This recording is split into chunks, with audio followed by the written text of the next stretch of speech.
Welcome back to the Cooper Lyden Is Alone podcast in the new apartment, now featuring the most depressing podcast set in the world. What about an all white background of a closet, a box, and a door? How about that? What if that was the set for a podcast, huh? Would that really get you going? Would that get you amped?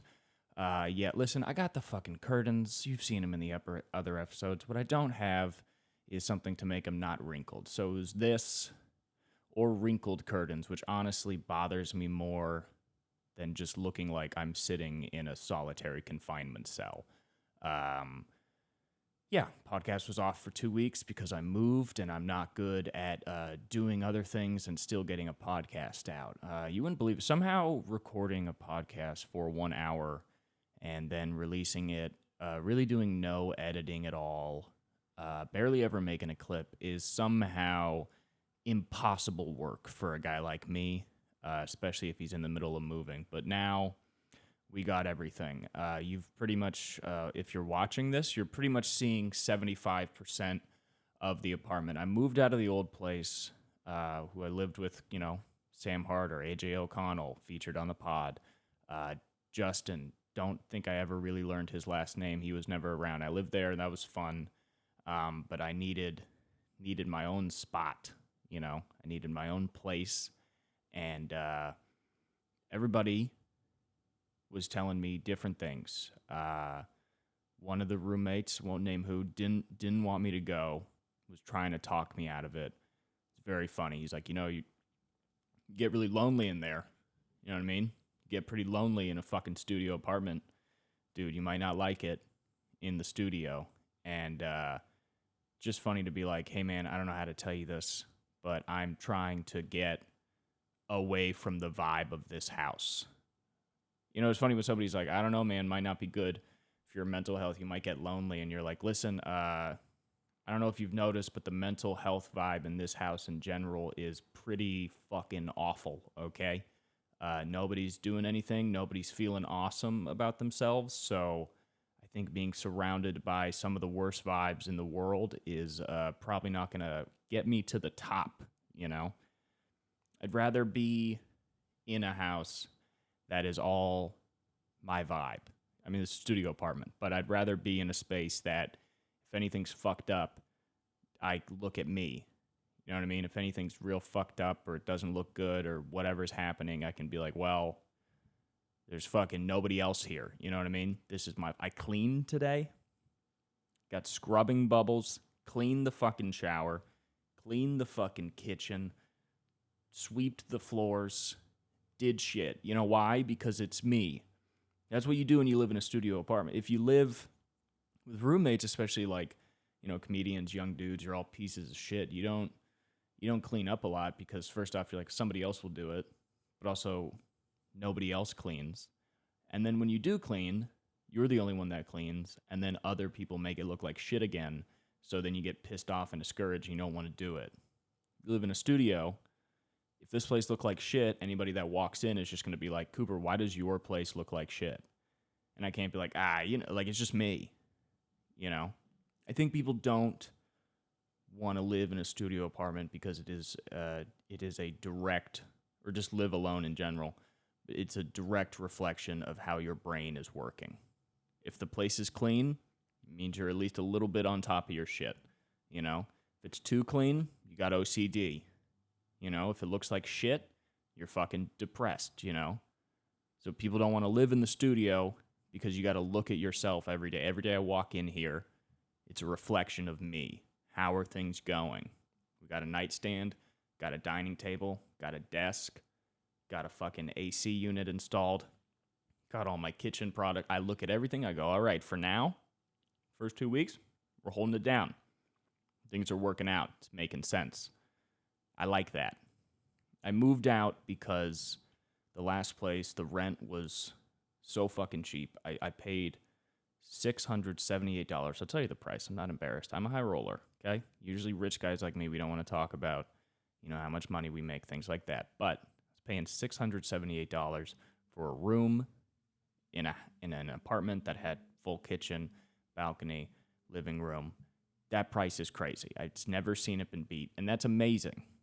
But when you pay so little to pay in a place, you really don't give a fuck about your life.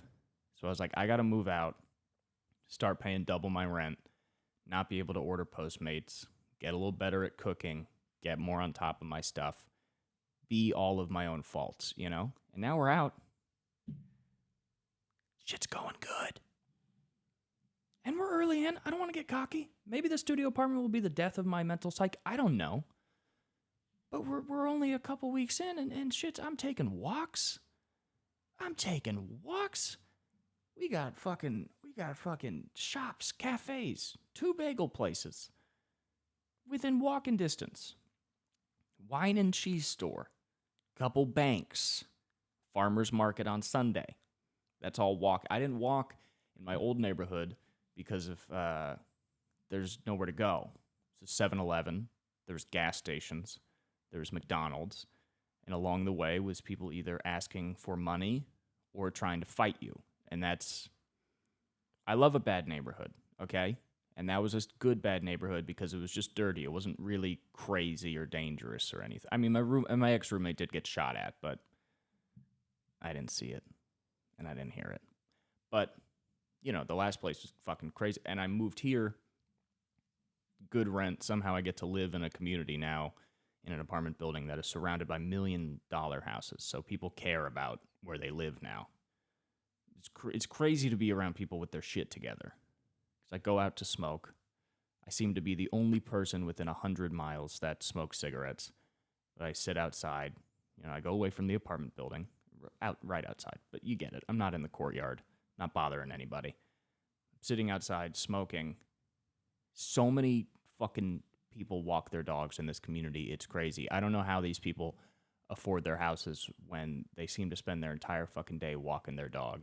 I will go out at any hour of the day, and if I smoke one cigarette, I will have 15 dogs and babies pass within 5 feet of me. And when the babies come by, I gotta hide the cigarette. But it's a lot of like, oh, baby's coming, let me hide the cigarette. Okay, gonna smoke. Oh shit, another baby. Okay, baby and a puppy, puppy and a baby, dog walking a baby, baby on the dog's back.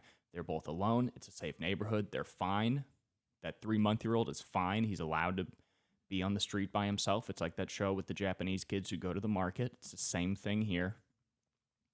People walk their dogs like, I mean, it's insane, and it's not like I'm asking for privacy on a public street. But the thing is when you're a cigarette smoker in a nice community, people act like you shouldn't be there. Okay.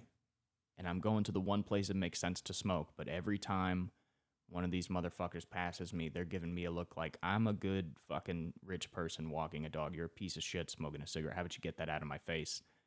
I try and avoid you guys, okay?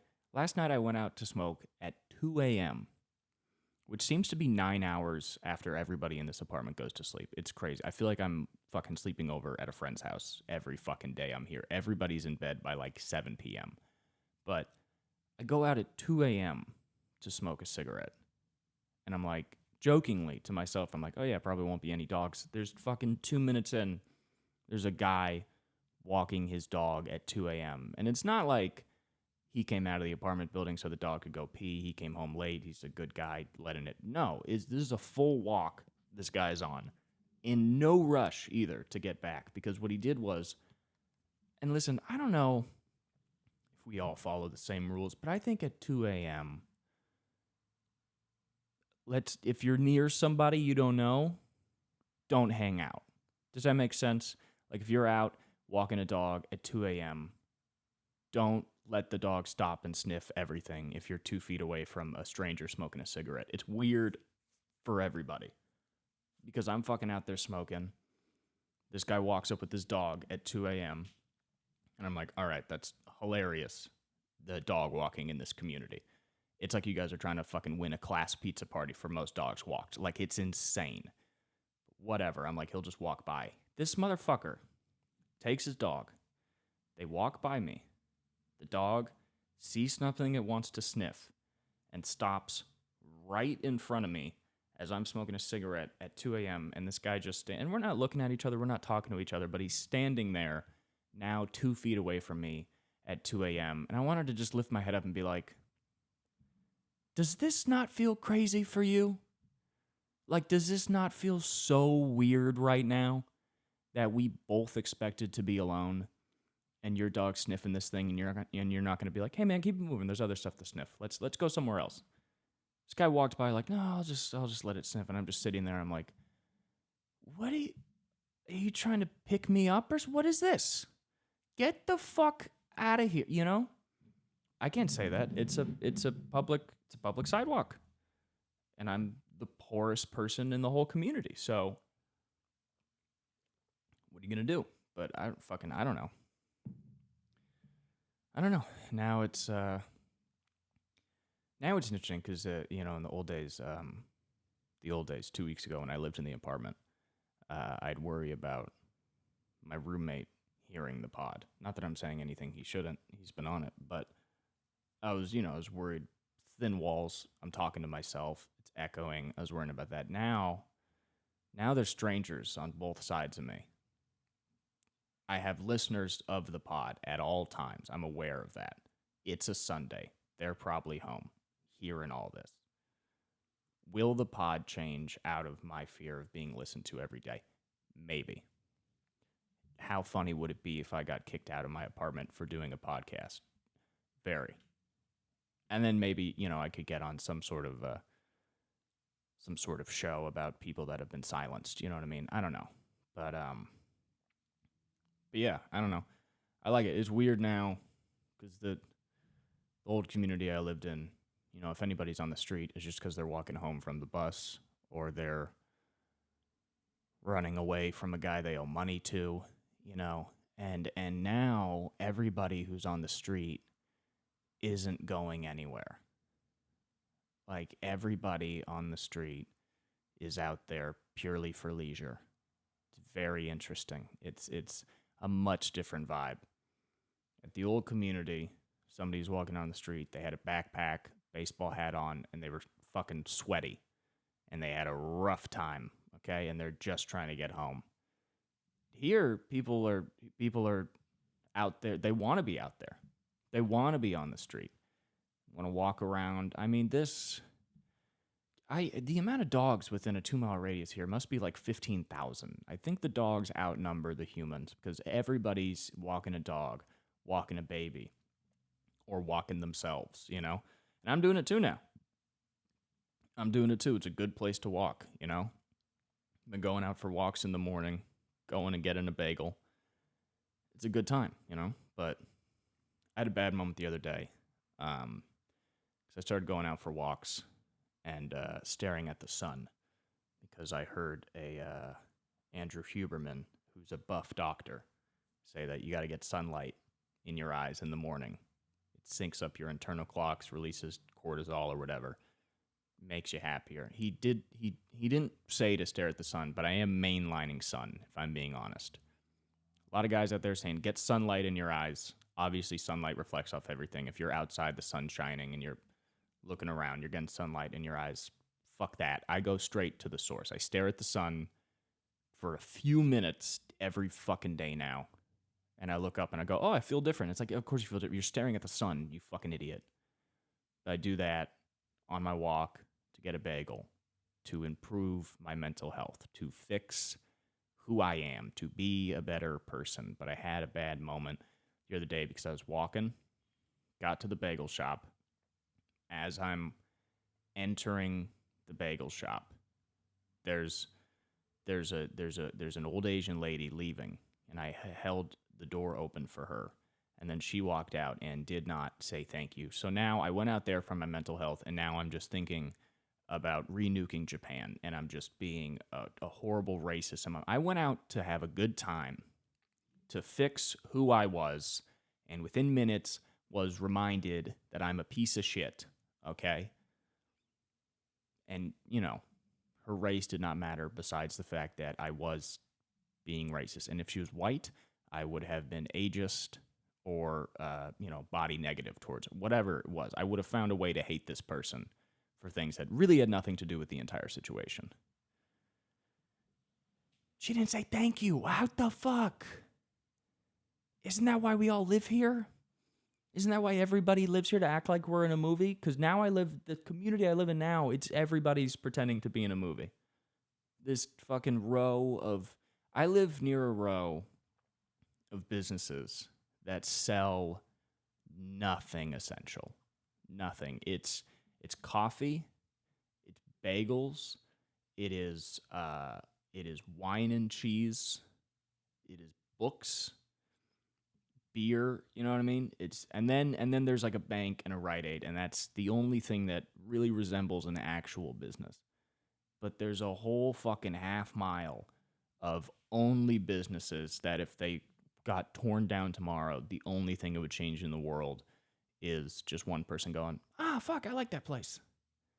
It's all vibes here. I don't know how people eat or survive or what they do for work, because everything within 2 miles of the new place I live is just all vibes.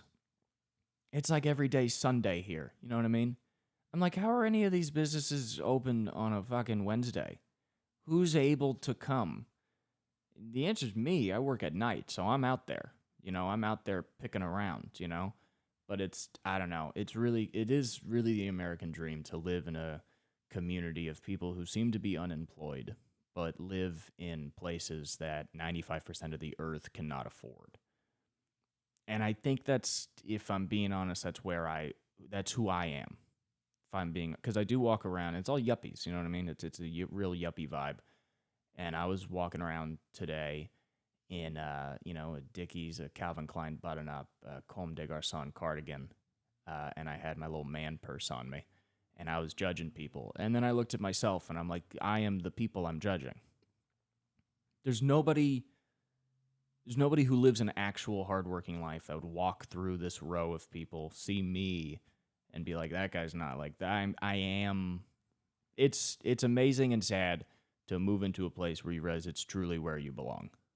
And this is it. It's a place full of people who are pursuing jobs that are absolutely useless and are spending so much of somebody else's money to really just sit outside and have outdoor dining. That's a lot of we're all chasing the dream of this weird sort of faux Parisian life. You know what I mean? Just sitting outside at a little table with a notebook and being like, look at me, I'm an artist. But it's a fucking Noah's Bagels, and everything in your notebook is jokes that nobody laughs at. Like that's the real brass tacks of it, is you're a loser. But the vibes are fucking great. It's diametrically opposed to the last neighborhood. The last neighborhood, people were working jobs just to survive. This neighborhood, there are 25-year-olds on strike from a job they've never actually had. Okay, I don't know if you know, there is a writer's strike happening in Los Angeles, and I guess all over the country right now. The Writers Guild Association, or whatever it is striking because the companies like Netflix and Hulu and all these production companies, they're not paying them the money they should be getting paid. They started doing streaming services online pay. There wasn't a lot of money, so they'd pay them less, and nobody really had an issue. But now TV's dead, everything's online, they're paying them the same amount. So writers are looking at this and going, hey, you guys are making fucking billions now, and we're still getting shit. So can we get 3%? And then the studios said no. They also said, okay, so we would like 3%. Studios said no. They said, Also, can you not have robots write scripts? And then the studio once again said no. So justifiably, there are a lot of people striking, trying to work something out to where writers can get paid a living wage, not have this kind of gig economy, and not be replaced by robots. And once again, the studios are like, And I'd say, based on what I can see in the strike, is there are like 20 people who really need this strike to work. They are seasoned career writers who are really good at their job and are not getting, I heard a story the other day. As a woman wrote 5 seasons all by herself of one of the most famous kid shows of all time, and she's not getting residuals from it. People like her, she doesn't even have the qualifications to do anything besides a high-level writing position. That's a weird spot to be in. It's like she can't fucking manage a Wendy's, but she can run a writer's room. So when they fuck up the writer's room, of course she's got to go on strike. She's got nowhere else to go. So there's people like her who are seasoned career writers who need fair treatment. There's about 5 of her, and then there's about 50,000 people that look like me that have never had a writer's job or did for about a month because their dad knew a guy, and they're also out there, and they're the most annoying fucking people in the world, and I support the strike. I do not support the individual personalities of 95% of the people striking, and that sucks for the strike because it sucks to have a strike that is so justified and so right and should be happening and needs to happen, while also being carried out by the most nauseating, uncreative fucking losers in the world. Once again, besides the 5 people, these career writers, everybody else, most annoying fucking people in the world, and they're making a fucking mockery of the whole thing. You know, because like when the fucking plumbers union goes on strike, you know, those are real working men out there. Those are people like that, you know. But now the people on strike, I mean, they fucking look like camp counselors out there, you know what I mean? And they're having too much fun. They want you to honk too much. By the way, I live off a street that, if you drive up it, it has like 5 studios. So there's so many strikes that I have to pass. And every time I pass, they're all like, honk, honk, honk. And I want to be like, it seems like a lot of you came out here for the honks. And maybe the honks are part of, I get it. There's a lot of people that's like, listen, you're having too much fun. It seems like you live alone and you need attention, and that's a big reason why you're out here. A lot of writers out there with signs that they're trying way too hard to be funny with. You know what I mean? It's like it's too much fun. Because you have a lot of people who, even when they're employed, are practically unemployed, and they really don't do anything with their lives. So they're the worst people to be like the faces of a labor movement, you know? I saw something online.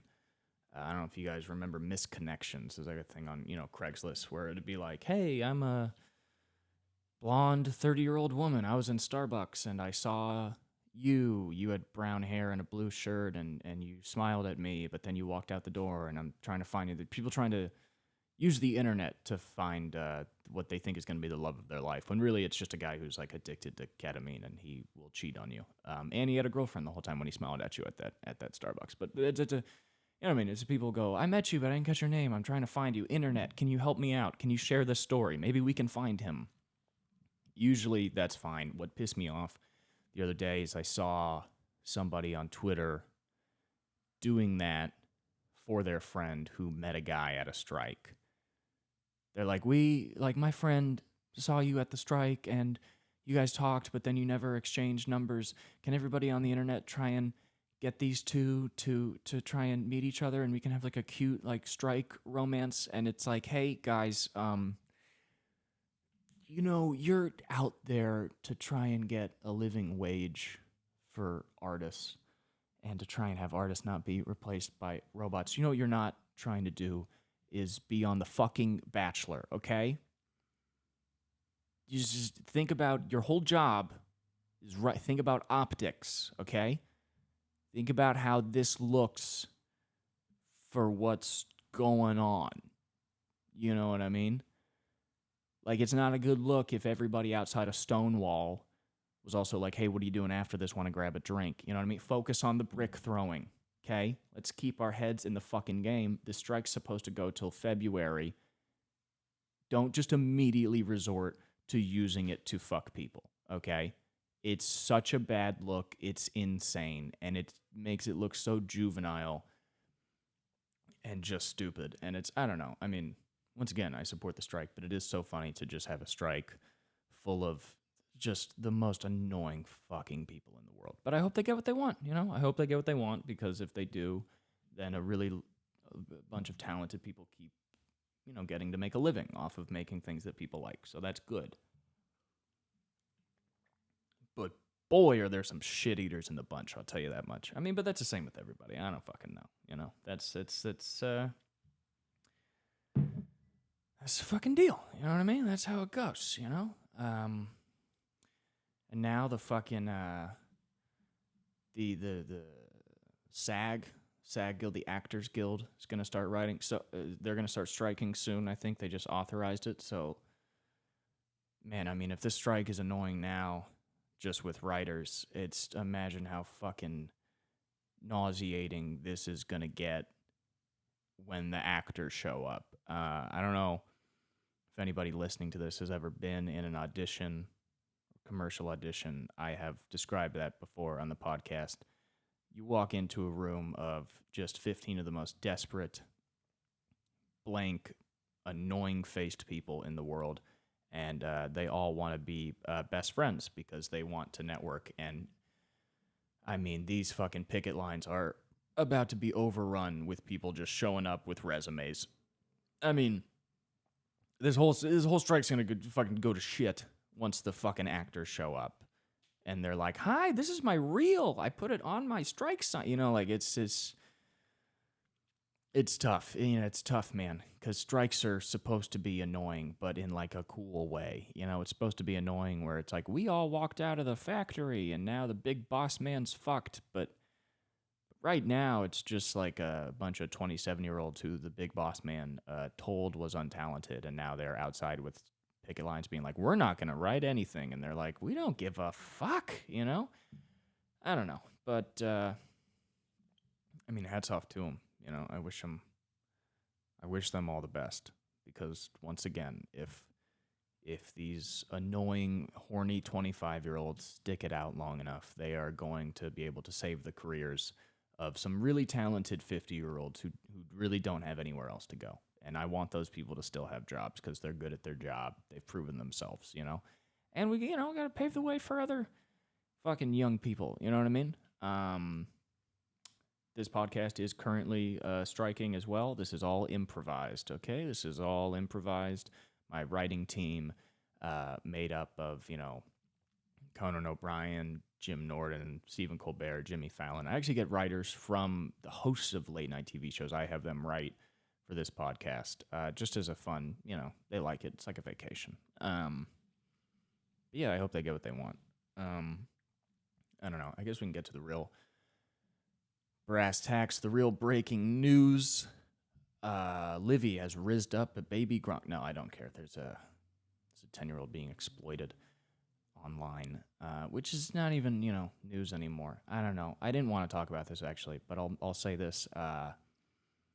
This is once again a non-news story. This is a news story that is not a real thing. It's not an actual thing that's happening. It is not worth it even being discussed. But this podcast is about nothing, so this is the one place it should be discussed. If you somehow haven't heard, there is a 10-year-old that has been nicknamed Baby Gronk. He plays football. His dad is trying to get him publicity to help him get recruited to a D1 college program. And the last couple of weeks, he's been doing a pretty good job of it. This kid is taking tours of LSU, Kentucky, fucking Syracuse. I don't know. This kid's going all over. And this dad is exploiting his image to make money that he says is for him. I don't know. And he's exploiting his image, and people are pretty quickly not amped on the idea. But what I think is really funny is just this thing that his dad is doing the same thing that every random person who goes viral is doing, where they think this is gonna last. He keeps saying right now, he refers to his son as Baby Gronk, by the way, which is insane.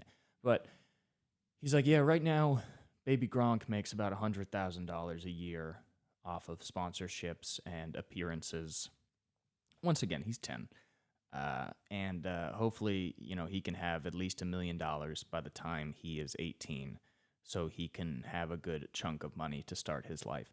That's a great idea, but also stupid, because that's not how the internet works. This guy thinks that this 10-year-old viral sensation is really going to have any staying power for longer than 2 more weeks at best. And they'll keep the followers, but every company's going to catch on that this kid's not marketable because there's nothing to grab onto. It's just they create some fake stories about how he's fucking a gymnast at LSU, which is very gross. There's a weird pedophilic thing with this famous gymnast influencer Livy, and they're like, oh yeah, she rizzed up, she flirted with baby Gronk, and now they're dating. This is a 10-year-old hanging out with a 20-year-old, and nobody's talking about how weird it is. I want to have the LSU male football player rizz up an 11-year-old gymnast, and we'll put that on Instagram, and that'll also be cute, right? No, it's insane. It's like pedophilic, but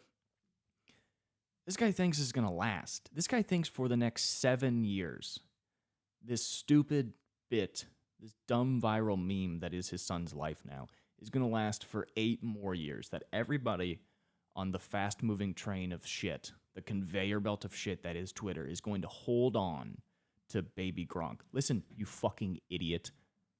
People have already stopped talking about Trump getting indicted for like the 6th time.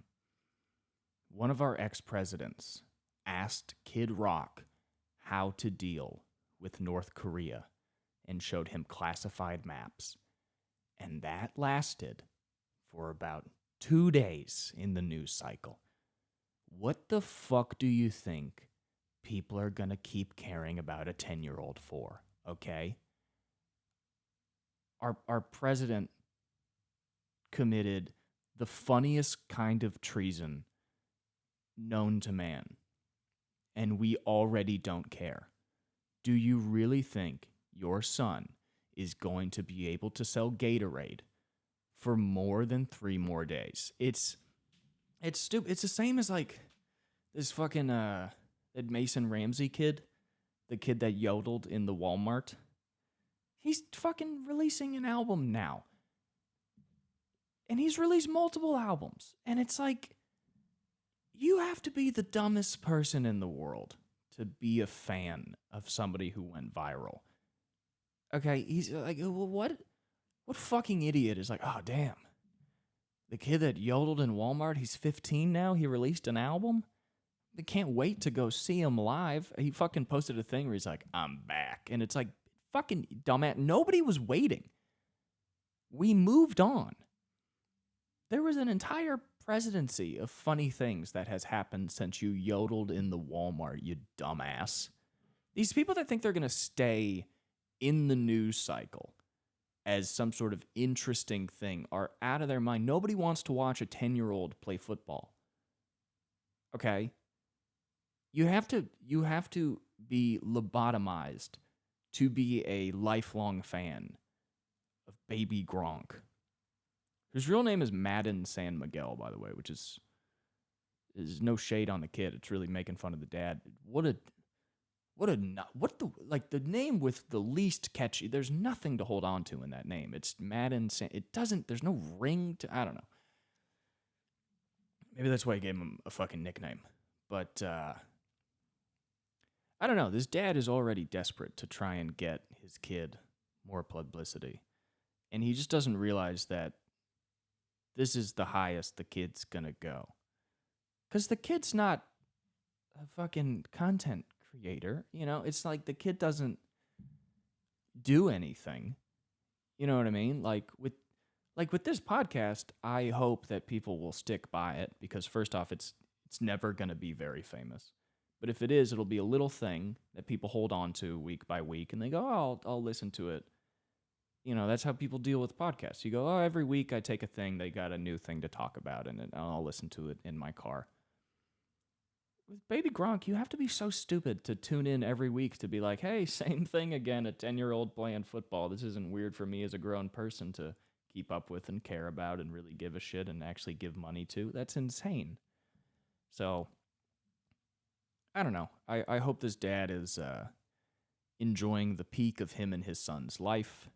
I really hope I wish his son well with his future addiction to prescription opiates. He's going to get through it. It'll be tough, though. And, you know, I hope his future son really enjoys his job as a personal trainer trying to fuck guys' wives at an Equinox. That'll be a good life for him. He's gonna settle in and it'll be okay. But he's definitely not fucking going to the NFL, you know. Calling it right now. I don't know. It does suck. I feel bad for the kid though, because you have a shitty dad and then you have guys like me and actually famous versions of this piece of shit podcast talking shit on a 10-year-old. You know what I mean? It's like this. I would never want my kid to be viral, because there's no amount of viral without somebody calling them, you know, Satan incarnate and should die. You know what I mean? It's not a good idea to have your kid out there. You know what I mean? I don't, like, when you're online and you see a 10-year-old's face, you're like, who allowed this? You know what I mean? Just even in the innocence of just this kid playing football, I'm just like, why do I know what a 10-year-old's doing right now? I don't want to. I'm not supposed to. I'd rather not. I don't know. I hate talking. I just want to waste of time, you know? But the real, you know, I mean, the real big news story is fucking Denny's. Fuck Denny's. Fuck Denny's.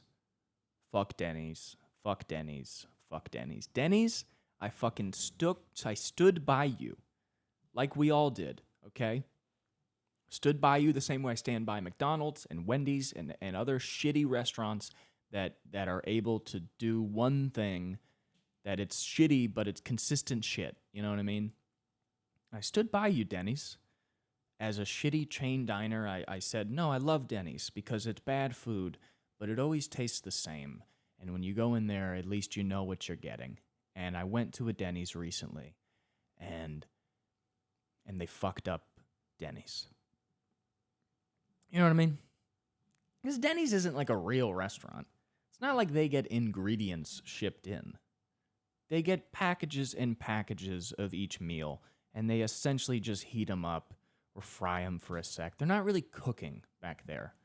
So that's why you go to the Denny's, because it's like, how are you going to fuck this up?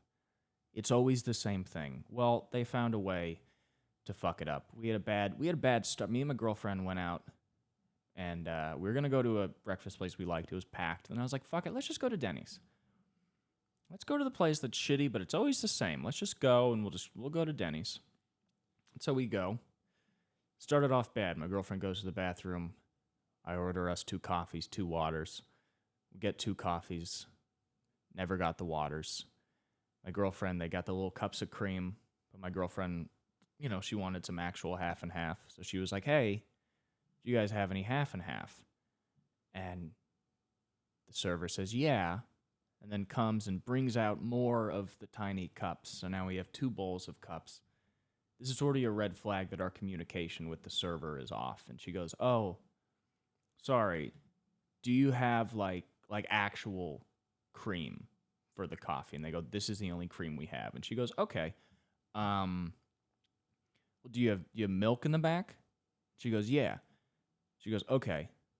Do you have heavy cream in the back, like heavy whipping cream in the back? She goes, yeah. She goes, okay, could I get those? Which is half and half. Our server did not know that, but that is what half and half is. And she goes, yeah, I can get you that. She goes to the back.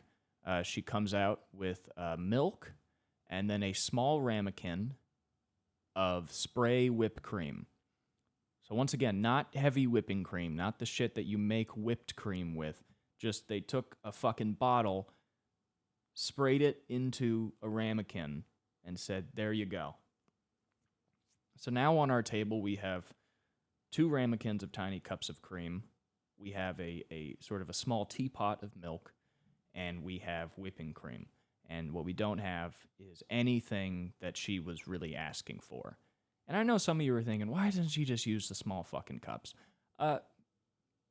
Because all you got to do is ask for a little thing of, hey, do you have any real cream in a real restaurant? And be like, yeah, I got you. I don't like the small cups either. And boom, and it's over.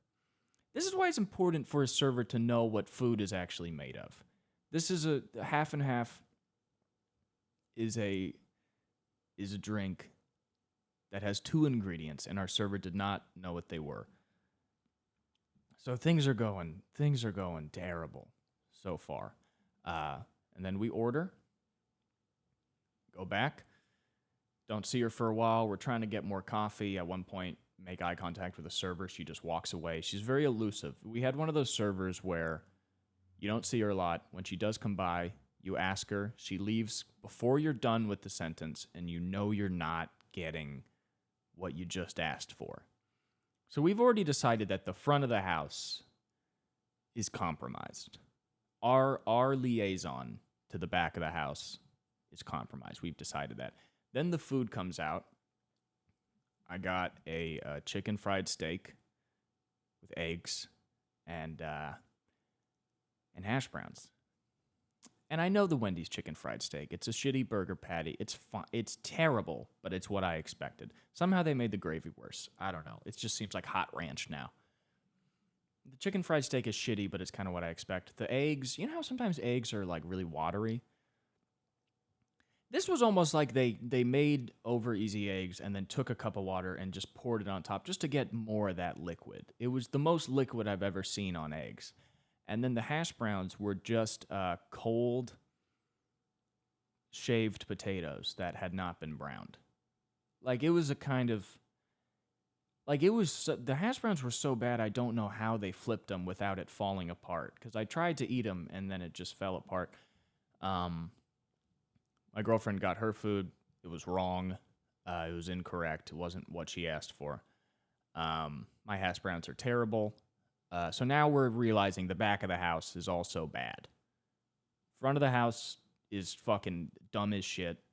Back of the house is somehow fucking up Denny's. And now we're realizing our table's not a table. It's really an island, and we're lost, and nobody's there to help us. And we're not being rude to anybody. That being said, I did push some of my eggs and hash browns directly onto the table simply to make a mess. And my girlfriend said, oh, well, the busboy has to clean that up too. And I said, well, fuck him too, okay? Because this whole place is fucked. I'm acting out a little bit. My girlfriend tells her the order's wrong. She goes, okay, I'll go fix it. Sorry about that. My girlfriend also ordered pancakes. Before my girlfriend's reorder comes out, the server brings out the pancakes. And what I'm about to tell you was the final straw. The server puts down the pancakes, okay? If you got it on video, I don't know if this is really going to help, but if you got it on video, take a look at me. Puts the pancakes on the table, hand on the plate touches the table, lets go of the plate, pancakes are now on the table. She can just go, there you go, and walk away. Right after she puts it on the table, she takes 2 fingers and goes, boop, touches the pancakes. Like she's putting it to bed. You know what I mean? Like like you would use it to stop something from rolling off a table. Like she put the pancakes down and then just touched them for no reason. All she had to do was put the plate down, take her hand away. Put the plate down, took her hand, and went boop. And it was really quick, you know? So it's like, imagine like, plate down, tap, and then walk. And then my girlfriend goes, she just touched my food. I was like, what? Like, you ever have somebody tell you something so simple, but in the context of everything, it's just so fucking, like, why? She goes, she just touched my food. I go, what do you mean she touched your food? She goes, she put down the plate, and then she tapped the pancake. And now now the service has gotten to a point where it's like, you've actually done so little work in the basic areas and so much extra work in being bad that that we just have to go. Also, her pancakes had obviously had something else set on top of them because they had a streak of chocolate, as if chocolate was on like the bottom of a plate, and then that plate touched the top of her pancake because she had like a straight like stamp of loose chocolate syrup on her non-chocolate syrup pancakes. So the server comes, so she leaves, and I look at my girlfriend and I go, do you want to just get up and leave? Because we've taken a couple bites and we have gotten full plates, but we're not at a point where we're going to sit and pay. And I never do this. I'm a real just shut up and eat it guy. But you got to realize, when Denny's fails you you have to go. Because Denny's is already bad, but to be bad at Denny's, I think is a public safety concern. I think it's a biohazard. I think it's illegal to be that bad at being a fucking Denny's. So I go, do you want to just get up and just go? And she's like, yeah. And so we get up, and this is the best part of any terrible meal. Anybody that's ever walked out of a meal, you've had this part, is the terrible server comes back from the terrible kitchen and goes, what's going on? My girlfriend kind of tried to explain. She goes, the food's just, it's not good, and there's chocolate on my pancake. And instead of the server being like, oh yeah, why is there fucking chocolate on your pancake? I'm so sorry. She goes, yeah, it's just chocolate. Which, what a fun perspective to be like, to just have an ingredient you didn't ask for that probably got on the pancake in a gross, contaminated way. And just go, yeah, that was also back there. And now that's on there too. Chocolate's fine. You didn't order it. It's not part of the pancake. It's gross.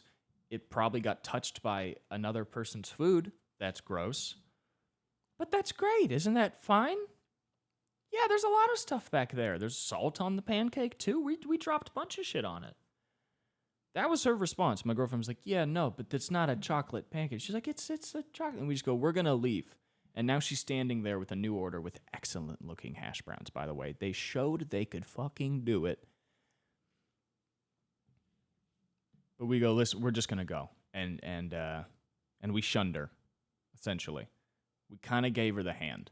And we just walked away from her as she's standing there like a mom who never really tried her best watching her 17-year-old daughter run away for the last time, Because it was funny because that's what always happens with terrible service when you finally fucking go, listen, we just got to get the fuck out of here. This isn't going to work. I can't. The server's fucking stupid. The chefs are stupid. I can't, even if the server could communicate, they're going to tell what I told them to a stupid chef. So none of this is going to work. That's why I left. It wasn't because like, oh, this sucks. It was just like, there's nothing here working. It's so funny because they always come out and they go, what's going on? What's happening? And we're nice people. We're not going to yell at a server. But that means that we cannot sit there and explain why it's bad. Because if we really told her what went wrong, like if we really answered her question, we'd have to sit her down and be like, listen, bitch, you don't know what half and half is, okay? You don't know what the half of it is, okay? We're not just talking about milk. We're talking about life now. For us to explain to you why this meal is bad is also for us to explain to you that you don't know what coffee cream is made of. You don't know that you're not supposed to touch people's food. You don't know that random sauces are not supposed to end up on pancakes you ordered. For us to explain to you why this meal was so terrible is for us to explain to you your entire job. Okay? And listen, I know there's something you're good at. Okay? But it's not this. And that's a bad sign because this is pretty fucking easy. So if you're not good at this, I don't know what you are going to do in this life. But ma'am, you are not good enough for Denny's. And this Denny's is not even good enough for Denny's. So it's not just you. It's like a kid from a broken home. It's like, I know it's not all your fault, but boy, are you at least a product of this terrible system. And then we left, and then we went to another diner, like an LA chain diner. There's only 2 of them. So it's essentially kind of a standalone restaurant. And we went to that and just had a normal dining experience. And it was amazing. I really recommend going to a much worse version of a restaurant before you go to the restaurant that you want to go to. It really makes you appreciate everything. We had a server. Guess what? We told her we wanted water. She brought waters. We told her we wanted coffee. She brought coffee. We told her we wanted half and half. She brought half and half. I bet if we asked her, hey, what's in half and half, she would know. And that was exactly what we needed. It was like a coming to God moment to just sit in the diner and we barely ate anything. I got the same order, just at a different diner. I got another chicken fried steak, and it was fine. None of it was great. But you know what it was? It was what we fucking ordered, and it wasn't served by the dumbest fucking person in the world. And listen, I'm not a guy that fucking gets off on being rude to servers. We weren't even rude to the Denny's server, which a person that kind of deserves to be arrested. We weren't even rude to them, okay? But also, even now, I don't get off on making fun of these people, okay? I get off on trans porn, okay? I don't need to fucking make fun of these people to get my dick hard. But it is special in life to have such a bad meal with the woman you love that you get back in the car and you just go, what happened? That's all we could talk about. You know what I mean? And that's a special. Really, I felt lucky for it. I felt really lucky to have had such a terrible dining experience because, my girlfriend is so funny and she likes my jokes. So, when we got out of the Denny's, what they did not give us was a single thing we wanted. But what they did give us was some good conversation. Some good times in the car to say, wow, people are really fucking clueless when it comes to maybe the easiest job that anyone has ever had in the world. And I really hope I didn't already talk about this on the podcast. It's been a couple weeks. I think this happened in between. If I already did talk about this, it's because it fucking matters, okay? That's why I got the Obama hand right now pointed at the camera. You know why? It's because it's important that you know that this is occurring in the LA area, okay? I don't know, man. It's tough, but yeah, I'm very happy to be in this new place. Comedy's been fun. I've gotten to do some fun shows. I recently had one of the worst sets of my life. I drove down to a casino in Palm Springs to feature for a headliner. Got to do 20 minutes in it's always called some dumb shit at a casino. It's like the High Roller Club, and it's just it's like a little bar showroom off the casino floor where I guess people who have lost too much money and need to cool off come in to watch stand-up. And I was supposed to do 20 minutes. I'm doing comedy for 6 years. I got more than 20 minutes. I get too picky about my material, but if I really needed to, I could probably string together 45 or whatever. But anyway, I string together what I think is 20. And in the back of my head, I go, I really hope this isn't like an old kind of conservative audience and I bomb so hard that I run through all my planned material so quickly that I run out of time. And let me tell you, that's exactly what happened. The first, I don't know, 5 to 10 minutes were great. They were fine. What am I saying? They were fine. But the first few jokes I have, they're easy. They're about Instagram. They're about McDonald's. They're, this, that. They're agreeable, whatever. Then I get into my relationship, how there's an age gap. Some of the punchlines are contextual. Sometimes people just get sad at them. Talked about being gay for a little bit. You wouldn't believe it. They hate it. That's the best part of the set, is I'd already been bombing for just drowning, by the way. It's a not full room of just old fucking white people who have a weird amount of judgment. While also giving you a chance. You know what I mean? It's very let's see it, that's, and after just a lot of bombing, I remember that the thing I usually close on is talking about Grindr, the gay dating app. And it's so funny to look out at a crowd of people that you have lost completely, that no longer have any faith in you or your stand-up. To look out at a crowd of them and go, fuck, the worst part hasn't even happened yet. you know.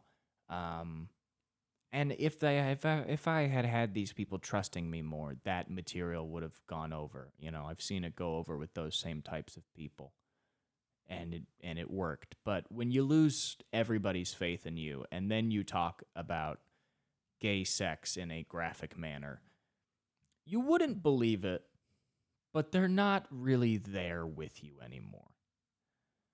And yeah, I just drowned up there, and I ran through my material, and I had other jokes I could have done, but it was going so bad I forgot all of them. And I was supposed to do 20 to 25. I told him light me at 20, and I kept looking at this motherfucker, this great guy booking shows down there. I kept looking at him like, when the fuck? How fucking long is this? But I see him walk down the stairs. And before he even lights me, he's like, all right. I just go, all right, I'll leave you with this. And I tell a joke that I haven't told in 4 years. And it did fine. And I didn't even know how to end the set. I didn't even say, like, that's all for me. I just said, okay, give it up. Like, just imagine in, like, the middle, because they don't know this, that my set's supposed to end. They know I've been up there for way too long, but they don't know that I'm supposed to get off right now. In the middle of this, I just go, okay, all right, give it up. And they don't clap because they're like, what do you mean? Is it for you right now in the middle of this? I'm like, okay.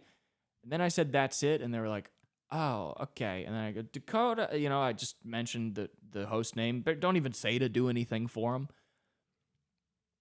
Shake his hand. I go, I'm so sorry. And he's seen me before. He likes me. He understands comics have bad sets. It's a casino. Casinos are famously sometimes tough crowds, especially for a new faggot ass comic like me. It's tough. I suck dick, don't worry. He knows that. I walk past the headliner, he just says casinos, baby. And that's an honest but harrowing thing to hear. And then I walk outside to smoke, and there's nothing that makes you feel more like a comedian than walking through a busy casino floor full of ding, ding, ding, ding, ding. Just old people just pressing away their life savings, $2 at a time. Just walking through that after you just embarrassed yourself to a group of the same people in another room. And you hear that and you just go, what? What makes me think that I should do this? And, I don't like feeling that way. But I've also realized if you do stand up and you've never felt that way, you're either delusional or too much of a pussy to even risk feeling that way. Because, I had one of those things where I call my girlfriend and I'm like, yeah, I'm just going to, get drunk and crash my car and hopefully die on the way back home to LA. And she's like, well, don't do that. And I'm like, well, yeah, I mean, it wouldn't change anything, right? And she's like, it would. You still matter to people. And I'm like, I don't think so. But I was driving home and it was such a bad set. I drove back to LA from Palm Springs. It's like a 2.5-hour drive at night. I drove back, did not listen to a single song or a single minute of a podcast, just talked to myself internally for 2.5 hours and just worked through it. And we got some good insights. And, comedy's funny because I asked myself, I was like, would you still have done that if you knew you were going to have that bad of a set? And the answer is yeah, And the answer is yeah. It's the same as this podcast. Would I still record every week if I know that some guy named Glenn in Michigan is going to call me a fucking loser? Yeah. I mean, it's, born to lose, hope to win, I guess, is the mantra. But, it's, I don't know, I was hoping for more fun people in Palm Springs. I like Palm Springs. It's got a good vibe, They got a good thing going over there. I like Palm Springs because of the dichotomy between, like, old white conservatives and the gayest people in the world. Because if you don't know, Palm Springs has a large, thriving gay community. Young gays go there to vacation. old gays go there to die in the sun. But it's very funny because you have like some old bar, called like the Desert Crow, where like guys in Tommy Bahama shirts drink and talk about how all kids are trans now and get angry about it. And then across the street, you have a place called like the Pump House, and it says like leave your innocence at the door, and there's a lot of pride flags around. So it's a great dichotomy they have going on there. They got a nice Art Deco architecture thing. It's great. But I didn't get the cool people. I got all the Tommy Bahamas, which I understand. It's a fucking casino. Nobody who really does. I mean, it's so fun. Casinos are truly only for pieces of shit. And I know that's such an obvious point, but it is. Doing comedy is weird because you have to walk into places full of pieces of shit. And then there's a guy like, yeah, I'm going to give you $100 to try and relate to these people. And you're like, fuck. Do they want to relate to me? And they're like, not really. Like they do kind of in the sense that they're sitting in the seat and they're going to listen to you and they do want to like you. But they don't know that they want to like you. They know that they want it to be a good show. They don't really know that liking you is going to matter that much, Anyway, let me know how the sound quality is. It's very echoey in this room. I know the mic's been shaking. Let me know if that's fucking annoying. If there's anything physically that I can do to make this better, let me know.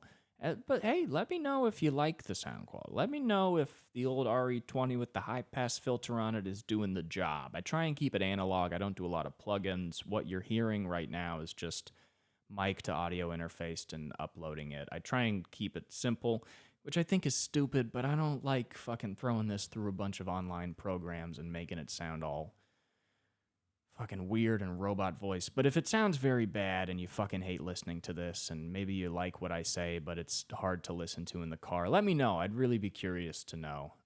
Or if you want to fucking call me a piece of shit, just comment. Just engage with if you have questions, ask them in the comments. DM me. I'll answer them on the pod.